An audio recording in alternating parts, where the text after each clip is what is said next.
कौन ब्रह्मा का पिता है, कौन विष्णु की मां, शंकर का दादा कौन है, हमको दे बता। ये जानने के लिए कृपया सुनिए। जगत गुरु तत्वदर्शी संत रामपाल जी महाराज के अमृत वचन सर्व पवित्र धर्मों के पवित्र शास्त्रों के आधार पर।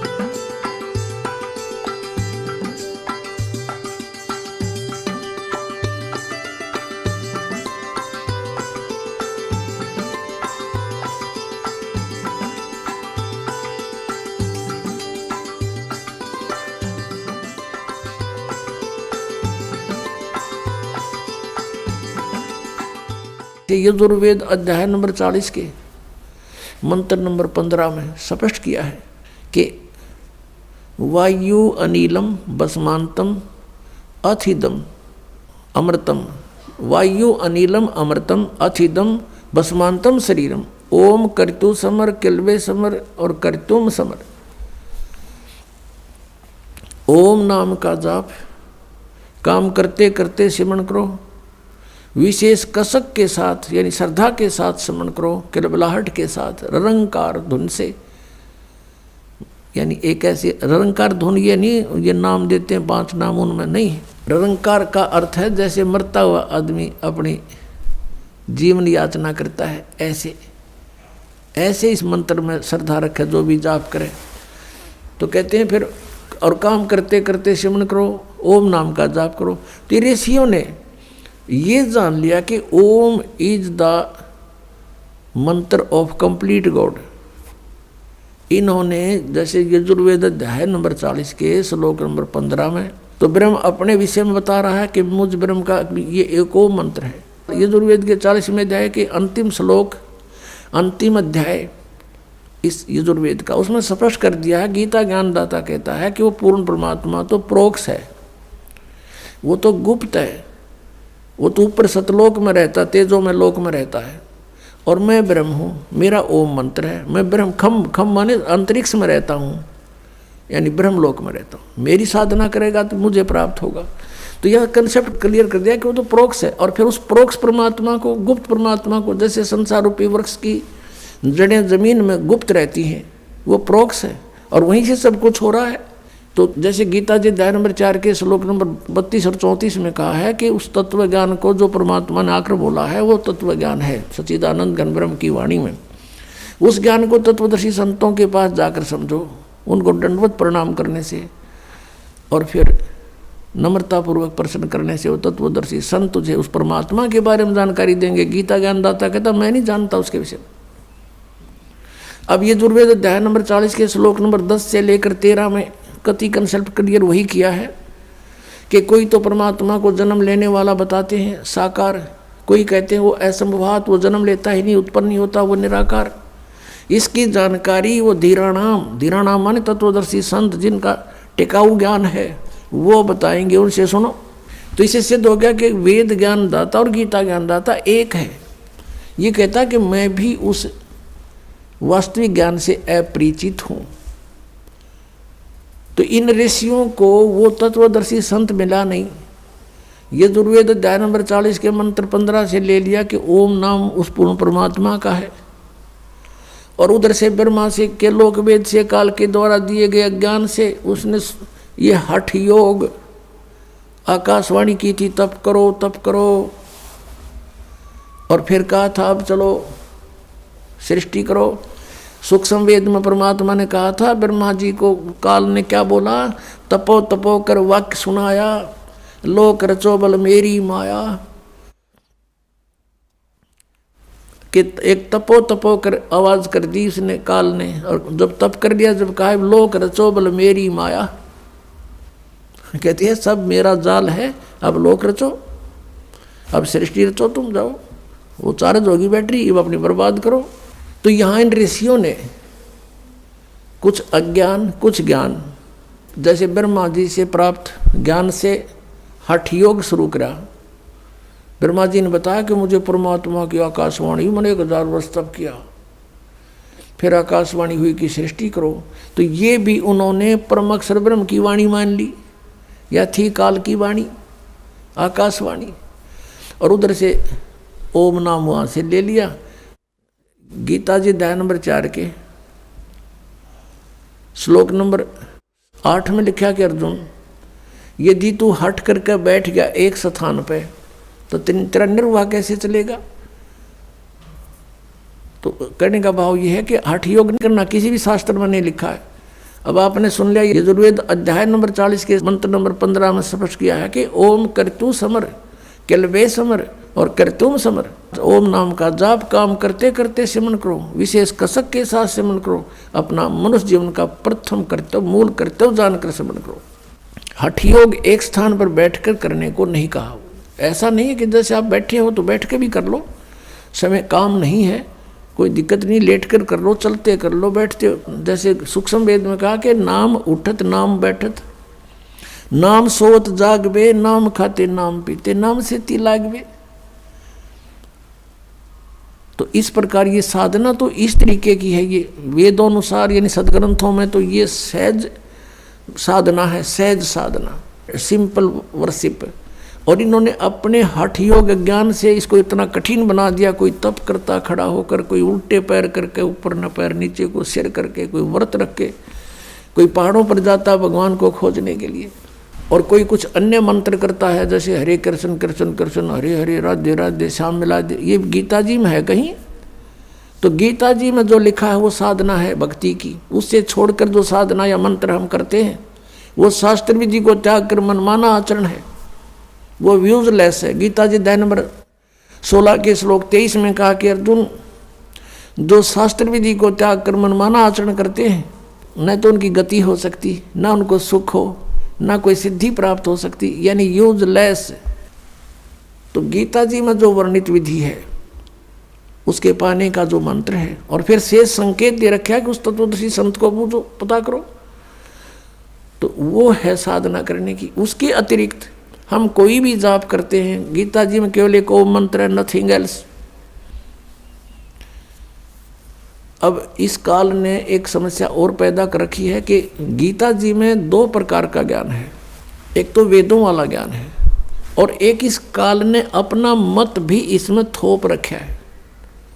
स्थान स्थान पर कहता है ये मेरा मत है, ये मेरा मत है। जहाँ इसने ये नहीं कहा मेरा मत है, वो वेद ज्ञान है।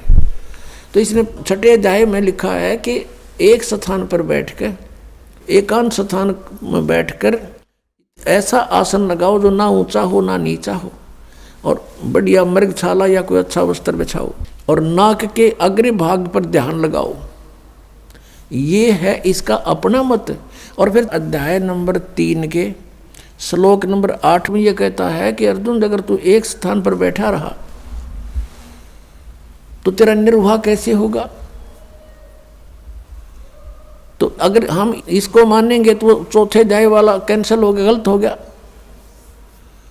तो इस प्रकार हमने जहाँ पर इसने ये अज्ञान हमें दिया है, वो इसका मत है वो अलग है। जो वेद ज्ञान है उसको ग्रहण करना है। तो मंत्र कहीं पर भी इसने और नहीं लिखा, केवल एक ओम मंत्र ही बोला है। श्रीमद् भगवद गीता अध्याय नंबर 3 के श्लोक नंबर 8 में क्या लिखा है देखिएगा।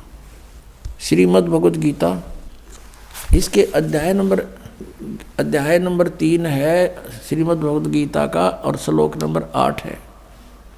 यहाँ से ये शुरू है, यहाँ इसका अनुवाद है। तू शास्त्र विहित कर्तव्य कर्म कर, के शास्त्रों में लिखा हुआ साधना उसके अनुसार साधना कर, क्योंकि कर्मों के न करने की अपेक्षा कर्म करना, कर्म ना करना यानी एकांत स्थान पर बैठ कर हठ योग करना की अपेक्षा कर्म करना ही श्रेष्ठ है। तथा कर्म न करने से तेरा निर्वाह, शरीर निर्वाह भी तो नहीं सिद्ध होगा। तेरा गुजारा कैसे होगा यदि तू एक स्थान पर बैठ गया। अपनात्मा, अभी आपने जो तीसरे अध्याय का 8वां श्लोक देखा श्रीमद् भगवद गीता का, ये है वेद ज्ञान, क्योंकि ये यजुर्वेद अध्याय नंबर 40 के मंत्र नंबर 15 से मेल खाता है। अब छठे अध्याय के 11वें श्लोक में ये गीता ज्ञानदाता अपना मत प्रोड्यूस कर रहा है। यहाँ ये कहता है कि एकांत स्थान खोज के और उसके ऊपर वो घना ऊंचा भी ना हो, एक आसन लगाओ, मृग छाल बिछाओ और नाक के आगे देखते रहो, बस ये साधना बता रहा। ये इसका अपना मत है, ये हमने नहीं मानना, क्योंकि जो वेद ज्ञान है वो सत्य है और वेद ज्ञान जो है गॉड गिवन है, प्रभु दत्त है। कबीर परमात्मा ने इस काल के अंतःकरण में फीड कर दिया था इसके कंप्यूटर में और फिर वहाँ से निर्धारित समय भर दिया था। उसके बाद अपने आप, जैसे 9 महीने के बाद बच्चा अपने आप बाहर आता है, कोई वश नहीं चलता किसी का, ऐसे ही 5 वेद बाहर आ गए, इसके सांसों के द्वारा बाहर आ गए। उसके बाद इसने पढ़ा, इसने देखा कि इसमें तो तेरी सारी पोल खुलेगी, सूक्ष्म वेद भी उसके अंदर था, उसको नष्ट कर दिया। ये 4 वेद रख लिए जिसमें पूर्ण परमात्मा की जानकारी तो है, लेकिन वे ऑफ वर्शिप, पूजा की विधि केवल ब्रह्म तक की है, वो रख लिए। तो वो ज्ञान तो सही है, उसके अतिरिक्त फिर उससे भी हटकर इसने अपना मत कुछ प्रोड्यूस किया है इसमें, तो वो नहीं मानना हमने, क्योंकि वेद ज्ञान गॉड गिवन है। गॉड गिवन ज्ञान है वो परमात्मा का आदेश है। उस आदेश से हटकर हम किसी अधिकारी का आदेश पालन करके और कानून भंग करेंगे तो हम दोषी हो जाएंगे। हमने ये भी ध्यान रखना। ये देखिएगा श्रीमद् भगवद गीता अध्याय नंबर 6, श्रीमद् भगवद गीता अध्याय नंबर 6 और ये है 11 श्लोक में 11वां श्लोक।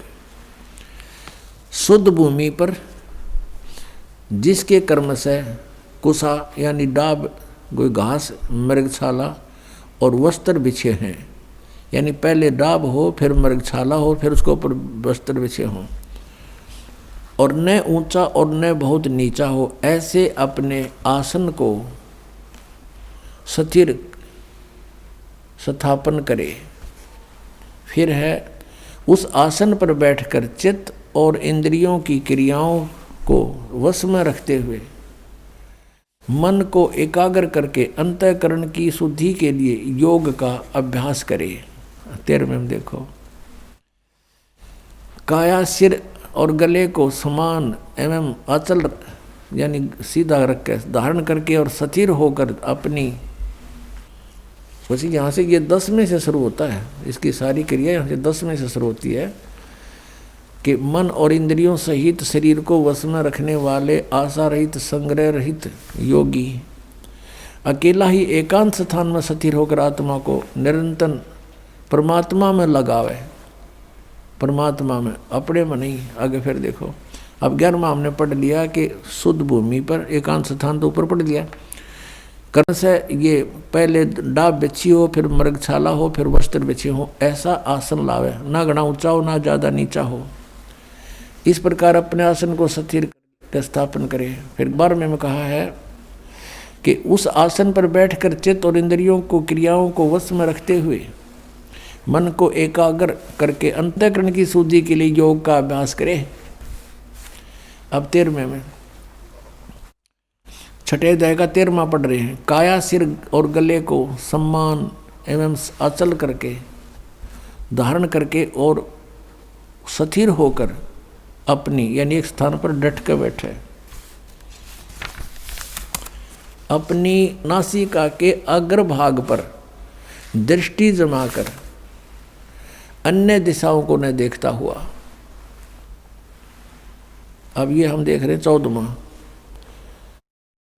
ब्रह्मचारी के व्रत में स्थित भय रहित भली भांति अंतःकरण वाला सावधान होकर योगी मन को रोक के मुझ में चित वाला मेरे में प्राण होकर स्थित होए।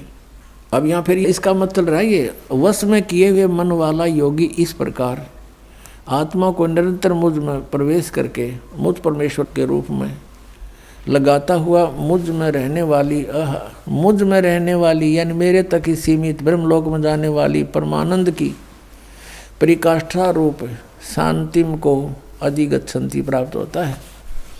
अब निर्वाण परमाम यानी मृत्यु के बाद, निर्वाण माने गमन भी होता है यानी मृत्यु भी होती है, और निर्वाण माने मोक्ष भी होता है। निर्वाण परमामम यानी श्रेष्ठ मेरे सतर का जो मुझ में रहने वाला जो श्रेष्ठ प्रमाण है, उस शांति को प्राप्त होगा। ब्रह्मलोक में जाएगा ब्रह्म का साधक, और वहाँ जिसी शांति है वो तत्न प्राप्त हो जाएगी। अंडरस्टूड है। छठे अध्याय के 16वें श्लोक में फिर ये भी कहा कि अर्जुन यह योग न तो बहुत खाने वाले का और न बिल्कुल न खाने वाले का। बहुत खाना तो यूँ है पेट डडी पक्का खा ले अंगड़ाई टूटे भक्ति हो को ना, और बिल्कुल न खाना व्रत रखना। व्रत रखना भी गीता में मना है, और ये व्रत रखवाओ एकादशी का, ये कहाँ से लाए।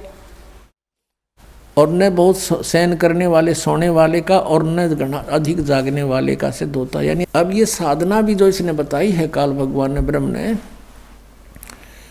इसने अपने सतर का ज्ञान भी दिया है कि इस प्रकार करो, और इससे मेरे से मिलने वाली जो शांति है उसको प्राप्त हो सकते हो।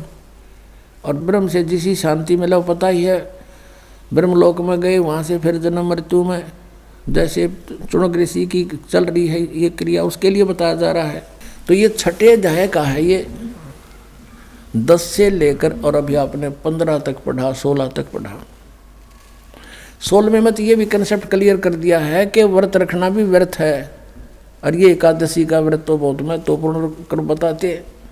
तो ये लोक वेद है, दंत कथा है, इनकी वेद शास्त्र विधि रहित ज्ञान है, उसके करने से कुछ भी लाभ नहीं होगा। गीता जी अध्याय नंबर 16 के श्लोक नंबर 23 के अनुसार।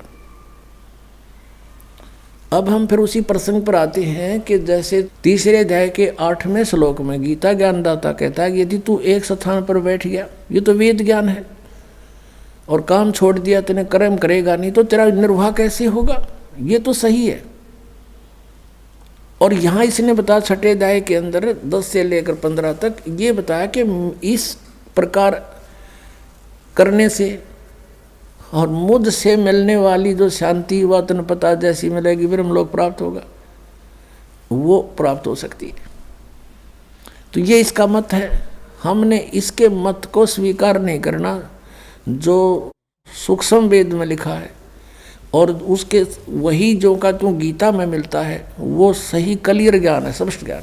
अब हम आते हैं उसी प्रसंग पर कि वेदों में कहीं पर भी ये 2.5 घंटे सुबह 2.5 घंटे शाम बैठकर साधना करने का विधान नहीं, और न ही परमात्मा प्राप्त महापुरुषों की वाणी में जिन्होंने भगवान पाया, जिनमें कौन कौन है, आदरणीय धर्मदास साहिब जी, आदरणीय मलुकदास साहिब जी, आदरणीय नानक साहिब जी, आदरणीय दादू साहिब जी, आदरणीय गरीबदास साहिब जी, गांव छुड़ानी जिला झज्जर हरियाणा वाले,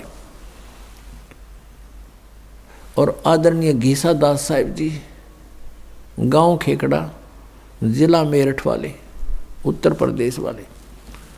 इन महापुरुषों की वाणी, इनकी क्रियाएं, इनका जीवन देखिएगा आप।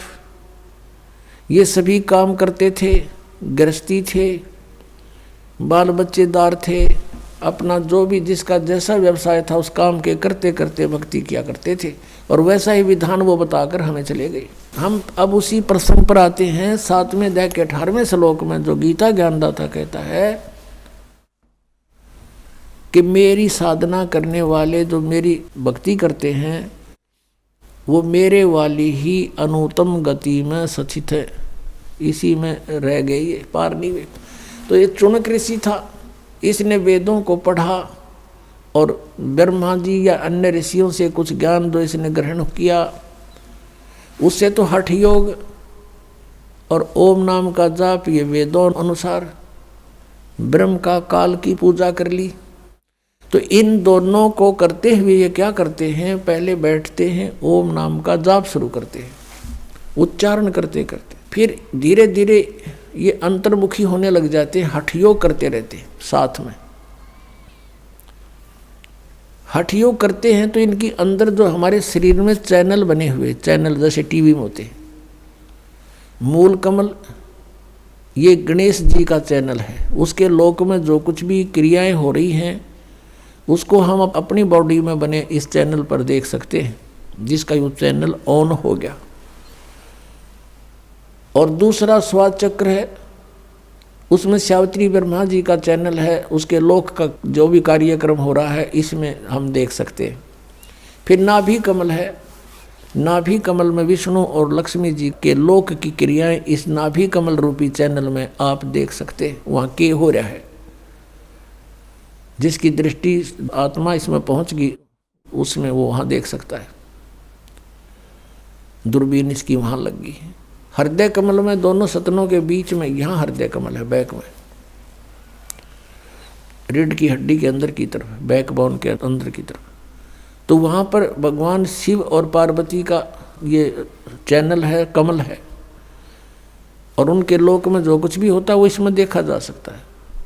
और कंठ कमल में यहाँ पीछे की साइड में दुर्गा जी का यानी देवी का स्थान है, उसके लोक में जो कुछ भी क्रियाएं होती है यहाँ आप कंठ कमल में देख सकते हैं। और सहस्रार कमल के अंदर इस काल भगवान के ब्रह्मलोक का कुछ नज़ारा आप देख सकते हैं। तो इन ऋषियों का क्या होता था, ये पूर्व जन्म के भी संस्कारी होते हैं और वो ही परमात्मा की प्राप्ति के लिए प्रयत्न करते हैं। जैसे आप जी अब ये सत भक्ति कर रहे हो और पार ना हुए तो आप जी को ये पहले स्वर्ग में ले जाएगा, महास्वर्ग में देगा स्थान इन मंत्रों के आधार से, इनकी कमाई से। फिर पृथ्वी पर आपको छोड़ देगा, फिर यहाँ भी आपका मन नहीं लगेगा क्योंकि आपने ऊपर बहुत अच्छे सुख देखे हुए। उनकी खोज करने चलता है तो उसको बताया जाता है कि परमात्मा ही दे सकता है, भगवान पाने से ही लाभ होता है। उसके लिए फिर वही साधक प्रयत्न करते हैं और उनकी पिछले पुनों से कोई ना कोई चैनल ऑन हो ही जाता है। अब जैसे आप इन चैनलों के मंत्र जाप करते हो, ये चैनल आपके ऑन हो चुके हैं लेकिन आपने ये देखने नहीं है। देखने से फिर क्या होगा, आपकी जो भक्ति वो व्यर्थ होनी शुरू हो जाएगी। जैसे हमने किसी से कर्जा लेना है, वो कर्जा उसको चुकाने की बजाय उसके कमरे में जाकर बैठ जाए और वो चार्ज लेता रहे, हमारे से क्या फ़ायदा हुआ वहाँ का जाने का, वो कर्जा और बढ़ जाएगा हमारा। तो आप जब यहाँ रह जाओगे तो फिर आपको पूरा मिलेगा, सारा काल सब कुछ देगा आपको, जैसा कर्म है वो देगा एज इट इज। तो उस आधार से उनकी उस पिछले संस्कारों से कोई ना कोई चैनल ऑन हो जाता है, कमल खुल जाता है उनका, उसमें वो देखते रहते हैं, ऊपर के नज़ारे देखते रहते हैं। जैसे आप फिल्म देखने जाते हो सिनेमा हॉल में और 3 घंटे ऐसे जाते हैं जैसे 3 मिनट। अब बताओ कैसा 3 घंटे, अब बैठ कर देखो कितने इंतज़ार करो किसी बस की, 3 मिनट भी भारा हो जाती है। आप सिमरण करने लगते हो, मन इधर उधर भागता है, वो देख जब सारे काम याद दिला देगा आपके, सारे कार्य वो कर ले, वो नहीं किया वो रह गया। 5 मिनट भी ढंग से नहीं है सेट होता, लेकिन हो जाएगा, अभ्यास से हो जाएगा। ये ना सोचना कि होगा नहीं, लेकिन एक उदाहरण बता रहे हैं। और फिर ये ऐसे बैठकर 1000 वर्ष कैसे बैठा दे इनको, 100 वर्ष बैठे रहिए। तो वो ऐसे बैठते थे, यहाँ से हटकर उसका अंतर्मुखी बोलते हैं, अंतर्मुखी हो गए, वहाँ देखकर सिनेमा इस शरीर में, उससे इनके अंदर सिद्धियाँ आ जाती हैं। ओम नाम के जाप से ये ब्रह्मलोक के अधिकारी बन जाते हैं।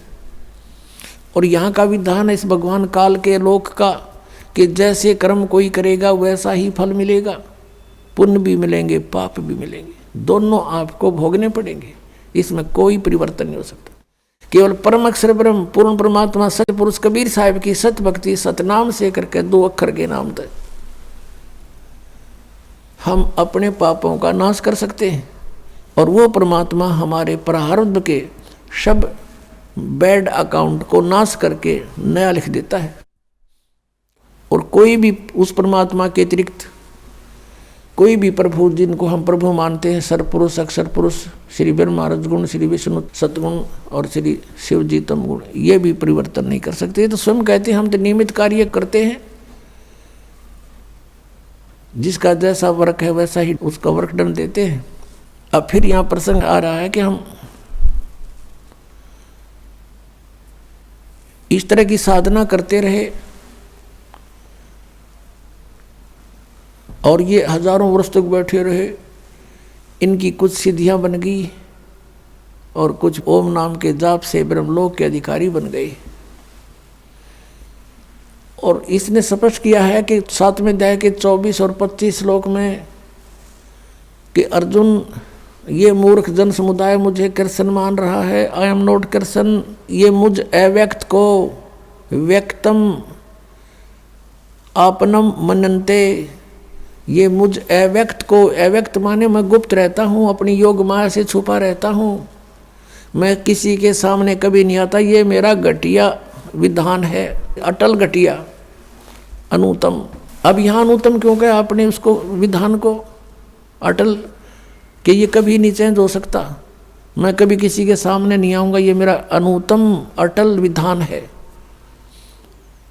अब एक भगवान है, पिता है, और सामने नहीं आ रहा, बच्चे भटक रहे हैं, ढूंढ रहे हैं, तो वो कैसा होगा फिर? उसमें कोई दोष है इसलिए छुपा बैठा है वो? नहीं तो सामने आता। जैसे हमारे भगवान आते हैं, कबीर साहब 120 वर्ष बनारस में रहकर चले गए, जब चाहे किसी के पास प्रकट होकर उसको ज्ञान से परिपूर्ण करते हैं, उसका उद्धार करते हैं। ये हमारे परमात्मा समक्ष आते हैं। उसको हम भगवान नहीं मानते क्योंकि अज्ञान बना दिया हमारे अंदर के परमात्मा निराकार है।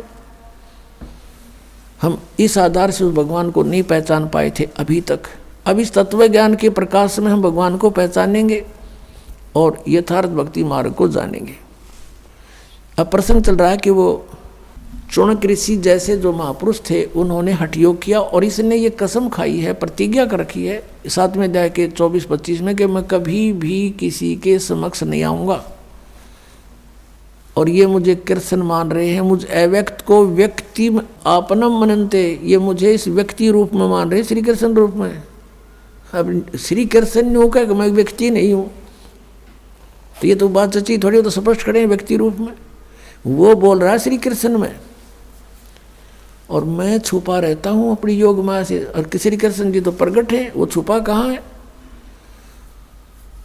तो इस प्रकार ये सब गुप्त कार्य करता है। गीता जी अध्याय नंबर 4 के श्लोक नंबर 8 और 9 में ये कहता है, मेरे और तेरे बहुत जन्म हो चुके, तू नहीं जानता, मैं जानता हूँ। और मेरे कर्म और जन्म अलौकिक है। इसके कर्म ऐसे अलौकिक हैं, ये समक्ष आता नहीं। किसी में प्रवेश करके जो बोलना है, करना है, वो कर देता है। जैसे श्री विष्णु पुराण में आपने देखा, बहुत बार दिखाया दास ने, कि एक बार सुर और असुरों का, राक्षसों का और देवताओं का युद्ध हो गया। देवता हार गए। देवताओं ने फिर जाकर समुद्र के किनारे तपस्या करी, स्तुति करी, तो कहते हैं भगवान विष्णु प्रकट हो गए। ये काल ऐसे करता है, श्री विष्णु रूप में प्रकट हो गया, अपने वास्तविक रूप में कभी सामने नहीं आता।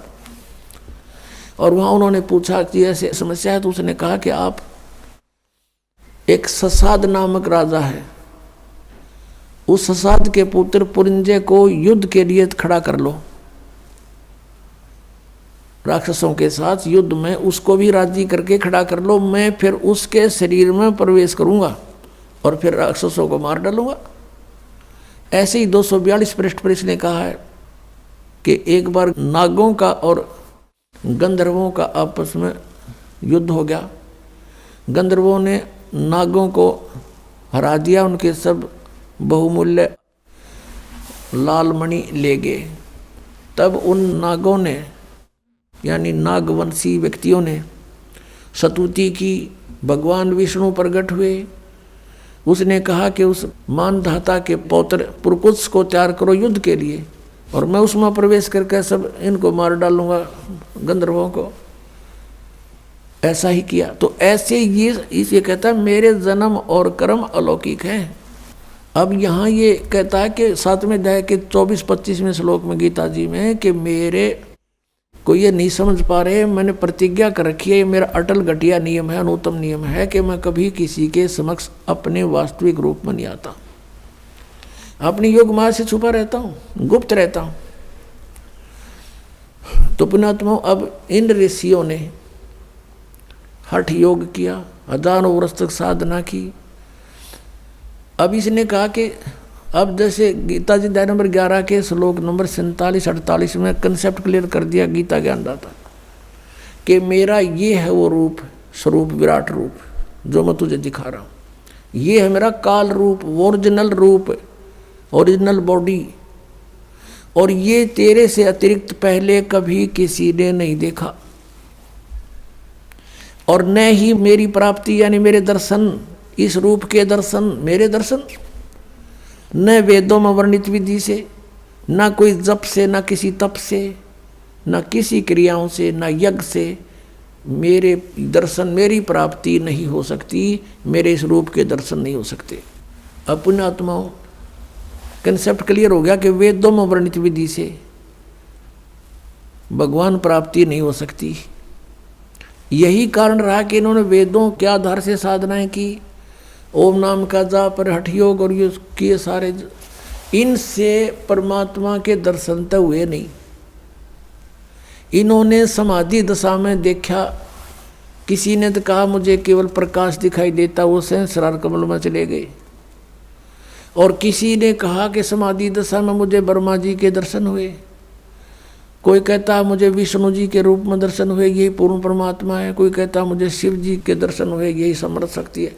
ये काल ऐसा छल करता है, अपने ओरिजिनल रूप में किसी को दर्शन नहीं देता, ये किसी का अन्य का रूप बना लेता, जैसे अपने तीनों पुत्रों में से किसी का भी रूप बना करके समाधि दशा में दर्शन दे देता है और उसको कह देता तथास्तु। वो ये सोचता है कि ये खड़ा हो यहाँ तो जा अपना धंधा लग गए, नाट बैठे रहेंगे सारे, कैसे बात बनेगी। इसलिए वो अपने वास्तविक रूप में दर्शन ना दे करके इनको भ्रमित कर देता है। तो वो साधक ये सोच लेता है कि मैंने समाधि दशा में श्री विष्णु जी को देखा और ये समर्थ शक्ति है, और इन्होंने कहा है उस समाधि दशा में, समाधि के अंदर कि मैं सर्वशक्तिमान हो मैं। तो ये सोच लेते हैं ये काल का पुत्र विष्णु ही सर्वशक्तिमान है, और उसको जाकर डंडोरा पीट देते हैं, उसके विषय में डंडोरा पीट देते हैं, मुनादी कर देते हैं कि ये पूर्ण परमात्मा है, ये छुपाए हुए अपने आप को। इससे श्री विष्णु जी को भ्रम हो गया कि मैं ही शायद परमात्मा हूँ, क्योंकि सब कहने लग गए। और जिनको ब्रह्मा जी के रूप में दर्शन दिया उन्होंने कहा कि ब्रह्मा जी सर्वशक्तिमान हैं, ये समर्थ हैं, मैंने समाधि में इनके दर्शन हुए हैं। तो उन्होंने ब्रह्मा जी की डंडोरा की मुनादी कर दी कि ये समर्थ शक्ति है।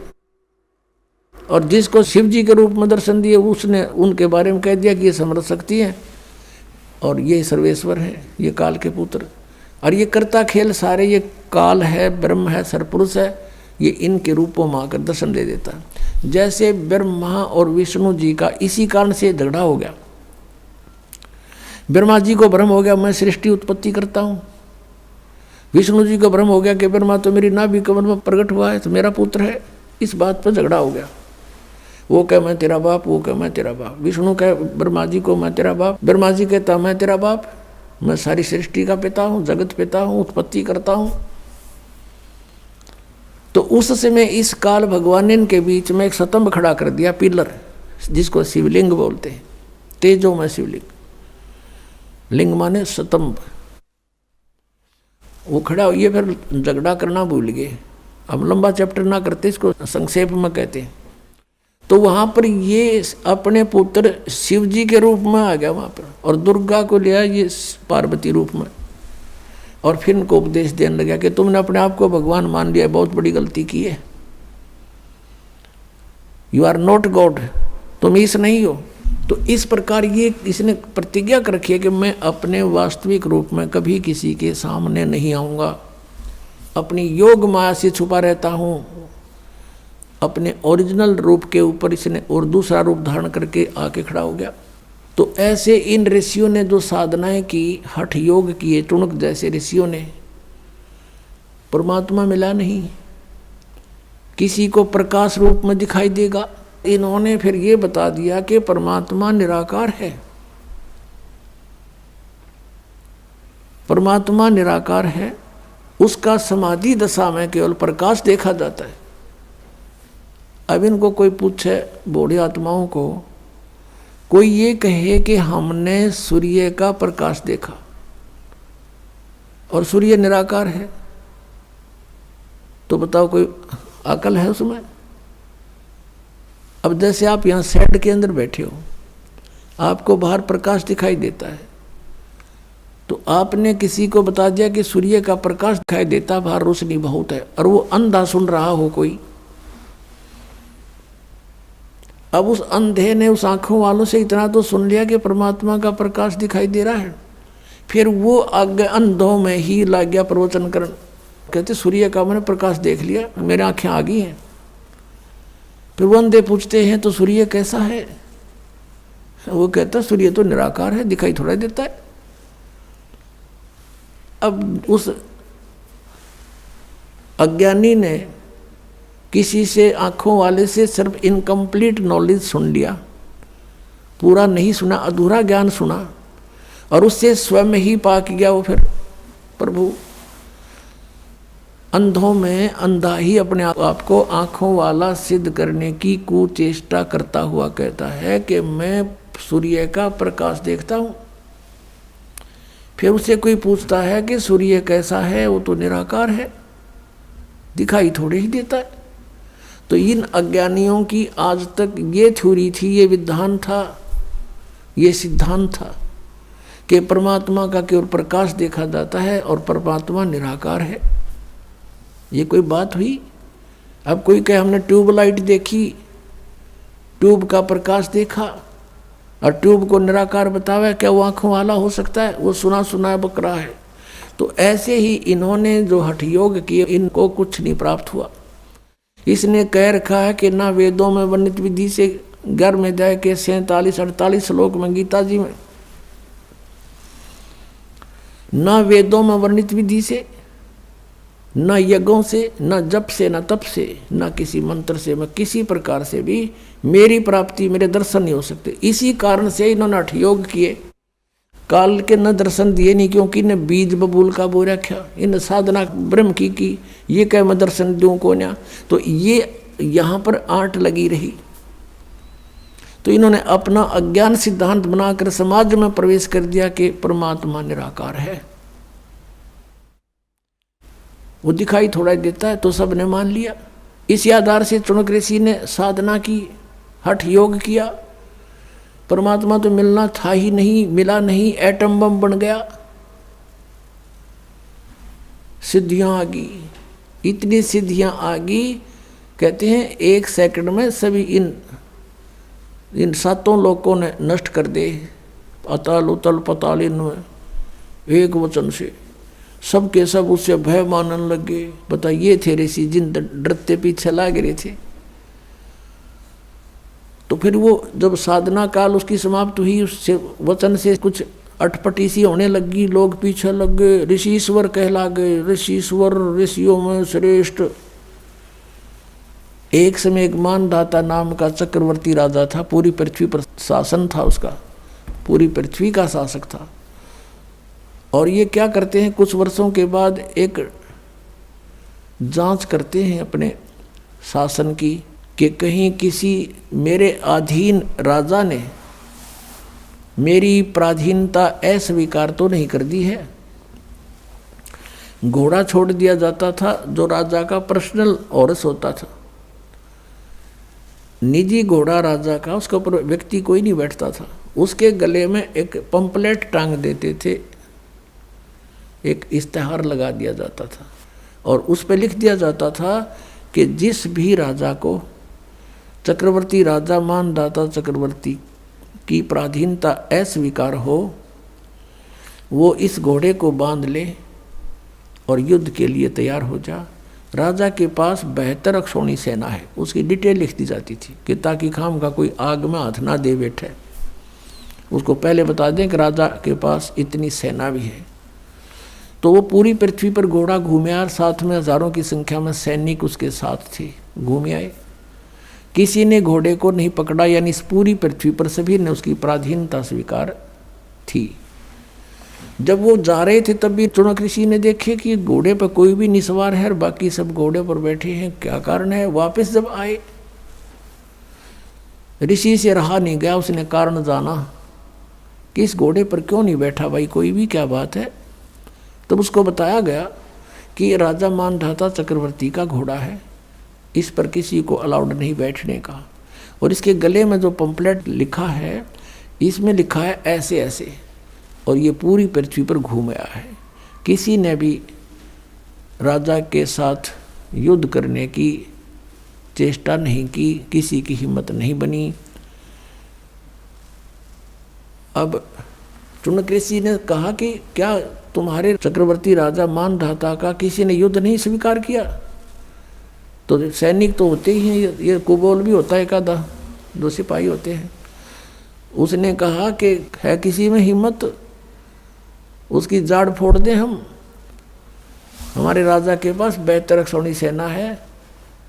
तो इस बात से ऋषि ने सोचा कि राजा में तो अभिमान हो गया और इसका अभिमान सेट करना चाहिए। उसके लिए चुनक ऋषि ने कहा कि भाई यदि मैं इस घोड़े को बांध लूं तो क्या हो? तब वो सैनिक कहने लगे कि अभी बताया था आपको क्या होगा कि राजा का युद्ध करना पड़ेगा। तो उसने कहा चुनक ऋषि ने कि मैंने राजा का युद्ध स्वीकार कर लिया। अब वो सैनिक कहने लगे रे कंगले, तेरे दाने खाने को नहीं और युद्ध करेगा तुम महानदाता चक्रवर्ती राजा के साथ? अपनी माला जप ले चुपचाप, क्यों तेरी सहमत आई है? तो चुनक ऋषि ने कहा कि भी कोई बात नहीं, मेरे भाग्य में ऐसा ही होगा। मैंने युद्ध स्वीकार कर लिया और बांध दो घोड़ा मेरे इस वृक्ष के साथ में। अब वो तो तैयार बैठे थे, उन्हें बांध दिया घोड़ा, जाकर बता दिया राजा को कि आपका युद्ध चुनक ऋषि ने स्वीकार कर लिया। मंत्रियों ने सलाह दी कि राजन, आज एक व्यक्ति की हिम्मत हुई है, कल दूसरा इसी तरह गर्दन उठाएगा। हे राजन, ये तो रास्ता पड़ गया।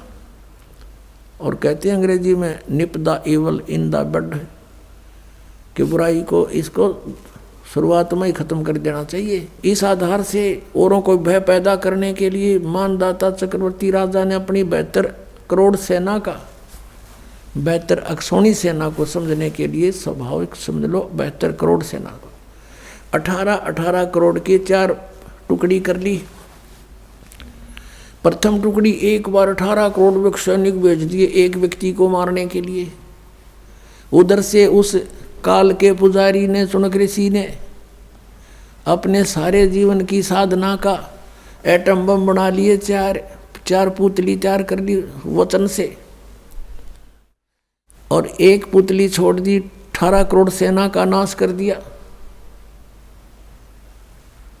राजा ने दूसरी टुकड़ी भेज दी, ऋषि ने दूसरा पुतली छोड़ दी, 18 करोड़ का उसने नाश कर दिया। ऐसे 72 करोड़ सेना का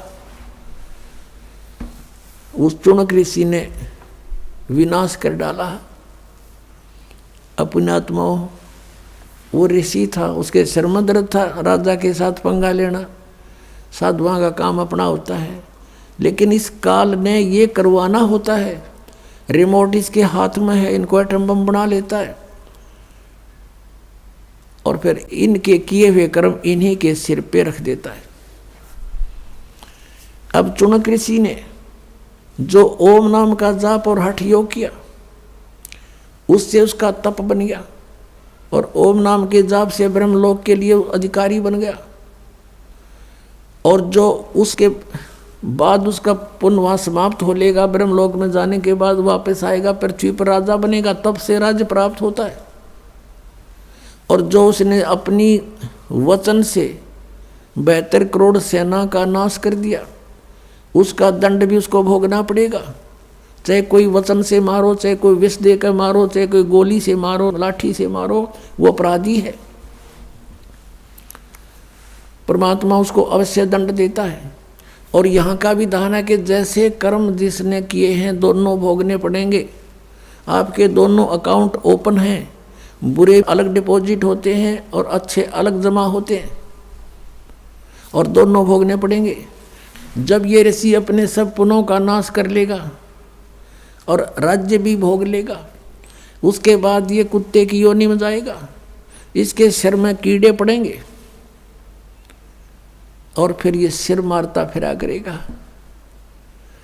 एक साधु और उसका शिष्य जा रहे थे, रास्ते में एक मछियारा मछली पकड़ रहा था और जाल भर के बाहर डाल देता था, तड़प तड़प के मर रही थी।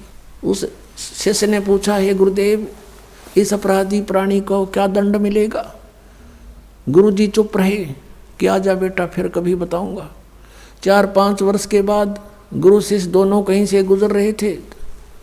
वहाँ एक हाथी का बच्चा उछल कूद मचाता हुआ और 2 पेड़ों के बीच में फंस गया।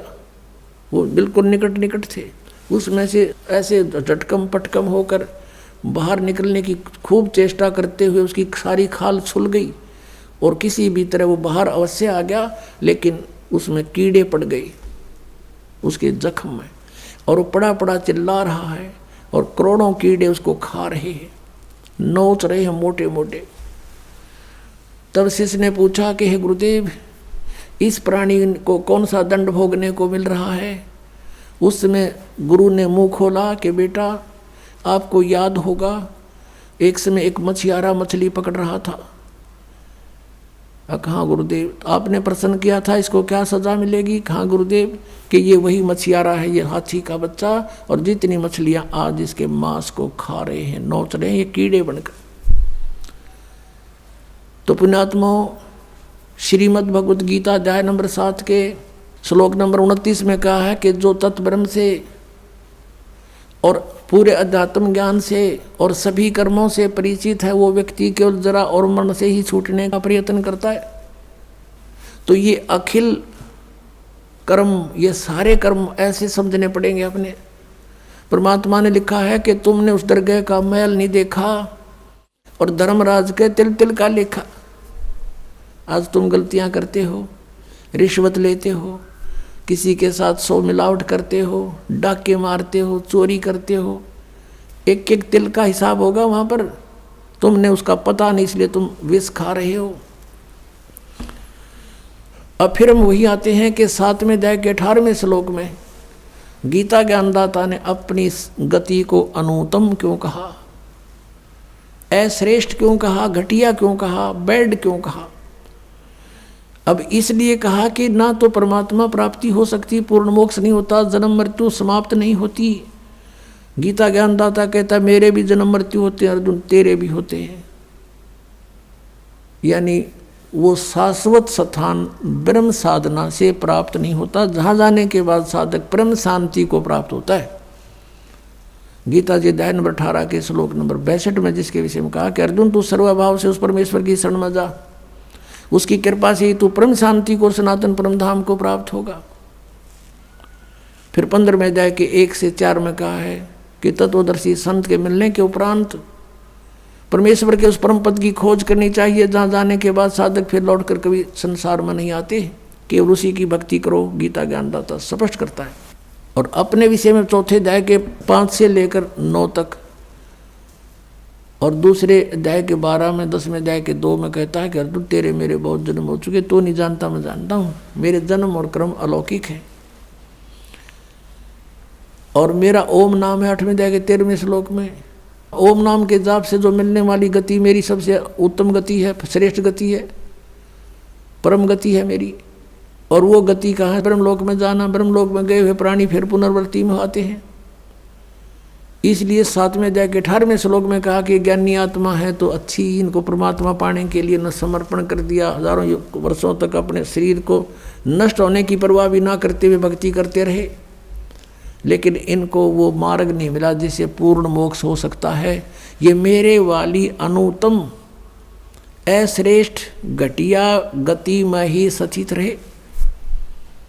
और यहाँ परमेश्वर ने कहा है कि 72 अक्षौणी खा गया वो चुनक ऋषिश्वर एक, दे धारे जोरा फिर ये सभी काल के बेख। 72 अक्षौणी खा गया वो चुनक ऋषिश्वर एक ही, ब्रह्म का पुजारी, काल का पुजारी, ऋषियों में श्रेष्ठ उसके ये कर्म, और दे धारे जोरा फिर ये सभी काल के भेख। फिर कहा कि दुर्वासा कोपे तहाँ समझने आई नीच, और 56 करोड़ यादव कटे मची रुधिर की कीच। अब इस उदाहरण को देंगे तो बहुत लंबा समय व्यतीत हो जाएगा, सत्संग का समय पूरा हुआ, फिर सुनाएंगे इस विशेष प्रकरण को। तो पुण्यात्माओं, आपका सौभाग्य है कि आपको सत्संग मिल रहा है। आपका सौभाग्य है कि आपको इस समय जन्म है जब ये भगवान ने बैन उठा दिया कि सब पार हो जाओगे जो सतनाम ये 2 अक्षर का प्राप्त करके, और आपकी कई पीढ़ी तक का उद्धार होगा। अब ये सत्कर मान लेना। बोलो सतगुरुदेव।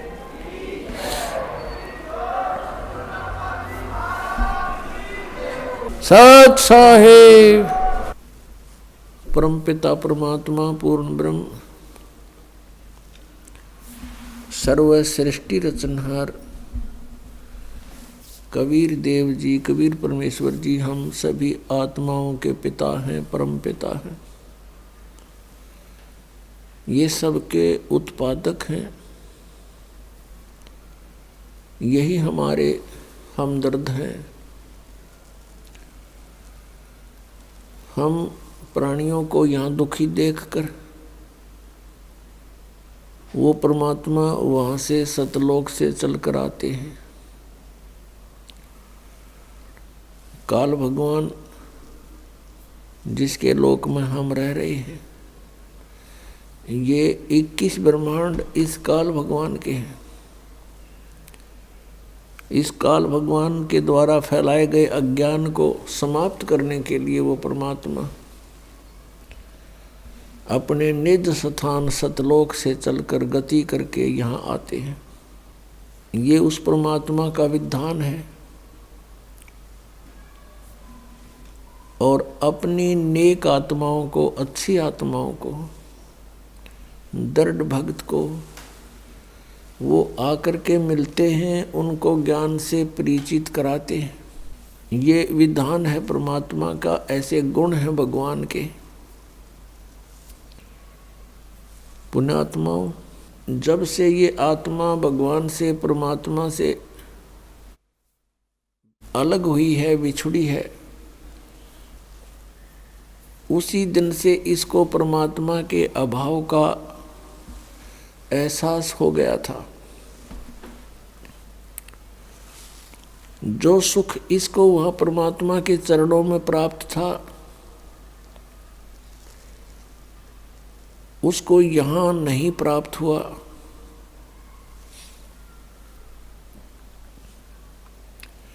उसकी खोज में ये इधर उधर भटक रही है उसी दिन से। इसका कोई विकल्प इसको मिल नहीं रहा। इस कारण से इसने इस झूठे सुख को ही सुख मान लिया। इस काल भगवान ने हमें यहाँ उलझाए रखने के लिए हम एक दूसरे से जोड़ दिए। अपने ही रॉ मटेरियल से हम संतानोत्पत्ति करते हैं। उन्हीं को हम अपना मानकर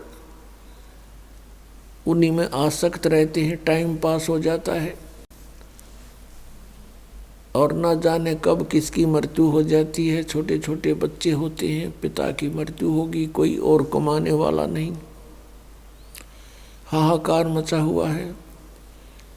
जो लड़की उसके ब्याही थी, उसका अब कोई वारिस नहीं। छोटे छोटे बच्चे, उनको कौन पाले और पोसे। जब तक हम ठीक रहते हैं तो हम इसको सुख मान रहे हैं। जब तक हमारे ऊपर कोई आपत्ति नहीं आती तो हम इसको सुख मान रहे हैं। और जिस समय ये आपत्ति आती है, फिर हम डकरा डकरा के रोते हैं। कार कोठियों को हम सुख मानते हैं, अधिक संपत्ति को हम सुख मानते हैं। तो हमने यही विकल्प मान लिया यहाँ कि यही सुख है। लेकिन आत्मा फिर भी संतुष्ट नहीं है। राजाओं ने राज त्याग दिए कि ये सुख ठीक नहीं, उनको अच्छा नहीं लगा वो। उन्होंने फिर परमात्मा वो सुख कहाँ ढूंढना चाहा? जंगल में, वन में। क्योंकि परमात्मा मिलने से ही सर्व सुख प्राणी को होता है। तो जब से ये आत्मा भगवान से, परमात्मा कबीर देव जी से, सत्य पुरुष जी से विछुड़ी है, उसी दिन से उसकी खोज कर रही है। इस काल भगवान को डर लगा रहता है कि कहीं इन जीवों को परमात्मा का ज्ञान ना हो जाए। यदि इनको परमात्मा का ज्ञान हो गया, ये सभी यहाँ से भाग जाएंगे। यहाँ किसी की रुचि नहीं रहेगी। और इस काल भगवान को एक साप लगा हुआ है 1,00,000 मानव शरीरधारी प्राणियों का नित आहार करने का, जिसके लिए इसने हम सबको यहाँ पाल रखा है, रोक रखा है और बलपूर्वक हमसे सब क्रियाएं करा रहा है। परमेश्वर स्वयं आते हैं इस काल के द्वारा फैलाए गए अज्ञान को समाप्त करने के लिए। तब तक हम इतने अनजान बना दिए जाते हैं अज्ञानी ऋषि महर्षि संतों के द्वारा, गुरुओं के द्वारा, जो काल से प्रेरित काल के दूत बनकर आते हैं, कि हम परमात्मा को पहचान भी नहीं सकते, क्योंकि परमात्मा का विधान बदल दिया जाता है। परमात्मा पाने की विधि को सारा उल्टा करा दिया जाता है, जिस कारण से परमात्मा से मिलने वाले लाभ प्राणी को नहीं मिलते और धीरे धीरे ये नास्तिकता की ओर अग्रसर हो जाता है। वो दयालु परमात्मा फिर दया बख्शते हैं, अपने सतलोक को त्याग कर यहाँ आते। अब ये जो समागम आज प्रारंभ हुआ है 7 दिवसीय, ये उस शुभ दिन के उपलक्ष्य में मनाया जा रहा है कि परमात्मा सत्य पुरुष अकाल मूर्त वो शब्द स्वरूपी राम परम अक्षर ब्रह्म यानी कबीर देव जी अपने सतलोक से चलकर आए थे और गांव छुडानी जिला झज्जर हरियाणा प्रांत भारत में आदरणीय गरीबदास साहिब जी को, जो 10 वर्ष के बच्चे थे उस समय, उनको उनके खेतों में जंगल में मिले थे, जहाँ गरीबदास साहिब जी गौवें चरा रहे थे। उनके साथ और भी बहुत से गवाले थे, पाली थे, कुछ बड़ी आयु के भी थे, कुछ छोटी आयु के थे। गरीबदास जी सबसे छोटी आयु के थे। तो वहाँ परमात्मा सतलोक से चलकर आए एक साधु रूप में, एक जिंदा महात्मा के रूप में आकर के वहाँ उपस्थित हुए। थोड़ी सी दूरी पर वह सतलोक से आकर नीचे पृथ्वी पर उतरे। वहाँ से पैदल चलकर आ रहे थे। 10 वर्षीय गरीबदास जी, साथ में अन्य जितने पाली थे 8, 7, 10 पाली और थे, कई सैकड़ों की संख्या में गौवें रखा करते थे। वो खाना खा रहे थे, सभी बच्चे और पाली, सभी ग्वाले खाना खा रहे थे। फाल्गुन उत्तरते की फाल्गुन सुधी द्वादशी सन 1727 को वो परमात्मा आकर के वहाँ खड़े हुए, उनके पास विराजमान हुए, उपस्थित हुए। तो ग्वालों ने पूछा कि महाराज जी, हे महात्मा जी, आओ भोजन खा लो। वो भोजन खा रहे थे। परमात्मा ने कहा, भी भोजन तो मैं खा के आया हूँ। फिर जैसे प्रसंग चलता है, पूछते हैं कहाँ से आए हो, कौन सा आपका गांव है। परमेश्वर ने कहा कि मेरा गांव सतलोक है और मैं वहाँ अपने गांव से खाना खा के आया हूँ।